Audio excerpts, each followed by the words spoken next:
ലഹരിക്കെതിരെ ശക്തമായ നിലപാടുമായി Taliparamba merchant association. ലഹരി ഉപയോഗത്തിലോ വിപണനത്തിലോ ഏർപ്പെടുന്ന വ്യാപാരികൾക്കും ജീവനക്കാർക്കും സംഘടനയുടെ ഭാഗത്തുനിന്ന് യാതൊരു സഹായവും ലഭിക്കില്ലെന്നും ലഹരിയുമായി ബന്ധപ്പെട്ട നിയമ നടപടിയുണ്ടായാൽ സംഘടനയിൽ നിന്ന് പുറത്താക്കുമെന്നും ഭാരവാഹികൾ വ്യക്തമാക്കി. ചൊവ്വാഴ്ച തളിപ്പറമ്പ് വ്യാപാര ഭവനിൽ ലഹരി വിരുദ്ധ ക്യാമ്പയിനും സംഘടിപ്പിക്കും.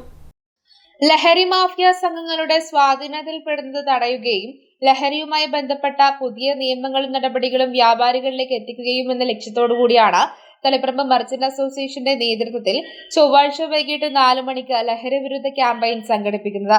ലഹരിയുമായി ബന്ധപ്പെട്ട കേസുകളിൽ ഉൾപ്പെട്ടാൽ സംഘടനയുടെ ഭാഗത്ത് നിന്ന് യാതൊരു സഹായവും ലഭിക്കില്ലെന്നും അത്തരം അംഗങ്ങളെ സംഘടനയിൽ നിന്ന് പുറത്താക്കുമെന്നും merchant association president KS Riyas പറഞ്ഞു.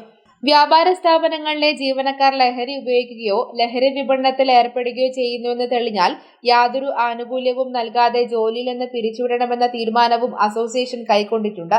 ലഹരിയുമായി ബന്ധപ്പെട്ട ഒരു വിഷയത്തിലും സംഘടന ഇടപെടുകയോ സഹായം നൽകുകയോ ചെയ്യില്ലെന്നും ഭാരവാഹികൾ വ്യക്തമാക്കി.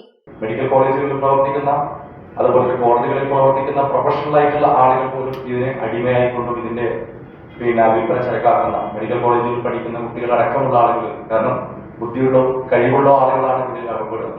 അപ്പോൾ നമുക്കറിയാം, ഇന്നത്തെ സമൂഹത്തിന്റെ ഈ ഒരു വിപത്ത് വന്നു കഴിഞ്ഞാൽ അവർ ശാരീരികമായിട്ട് മാനസികമായിട്ട് സാമൂഹികമായിട്ടൊക്കെ അവർ ഒറ്റപ്പെടുന്ന ഒരു ഘട്ടമാണ് കാണുന്നത്.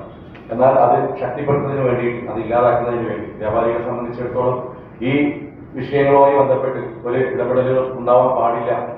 തളിപ്പറമ്പ് നഗരസഭ ചെയർപേഴ്സൺ PK സുബൈർ ക്യാമ്പയിൻ ഉദ്ഘാടനം ചെയ്യും. പോലീസ്, എക്സൈസ് ഉദ്യോഗസ്ഥർ പരിപാടിയിൽ പങ്കെടുക്കും. Merchant association general secretary V Thajudheen, T Jayaraj, CT Ashraf, KK Nasar, P Pradeep Kumar, KPP Jamal തുടങ്ങിയവരും വാർത്താ സമ്മേളനത്തിൽ പങ്കെടുത്തു. News bureau, Taliparamba.